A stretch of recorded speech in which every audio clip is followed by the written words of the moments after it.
శ్రీమాత్రే నమః. ఈరోజు 4వ శ్లోకం. అంతకంటే ముందు ఒకసారి 3వ శ్లోకాన్ని చెప్పుకుందాం. జ్ఞేయః స నిత్య సన్యాసి యో నద్వేష్టి న కాంక్షతి నిర్ద్వంద్వో హి మహాబాహో సుఖం బంధాత్ ప్రముచ్యతే. 4వ శ్లోకం. సాంఖ్యయోగౌ పృథక్ బాలాః ప్రవదంతి న పండితాః ఏకమప్యాస్థితః సమ్యక్ ఉభయోర్విందతే ఫలం. సాంఖ్యయోగం అంటే కర్మ సన్యాసము, కర్మయోగము అని. పృథక్ బాలాః వేరువేరు అజ్ఞానములు అని. ప్రవదంతి అంటారు, నా అంటే కాదు. పండితాహ పండితులు. ఏకమప్యా స్థిత ఒక్క దానిలో అయినా స్థితులై ఉండి. సమ్యక్ సంపూర్ణముగా.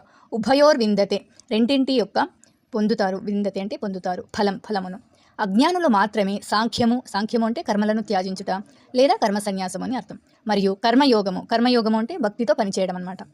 భిన్నమైనవి అని చెప్తారు. ఈ రెంటిలో ఏ ఒక్క మార్గమును అవలంబించినా ఈ రెండింటి ఫలమును పొందవచ్చు అని యథార్థముగా తెలిసిన వారు చెప్తారు. శ్లోకాన్ని ఇంకొకసారి చెప్పుకుందాం. సాంఖ్యయోగౌ పృథక్ బాలాః ప్రవదంతి న పండితాః ఏకమప్యాస్థితః సమ్యక్ ఉభయోర్విందతే ఫలం. 5వ శ్లోకం రేపు చెప్పుకుందాం.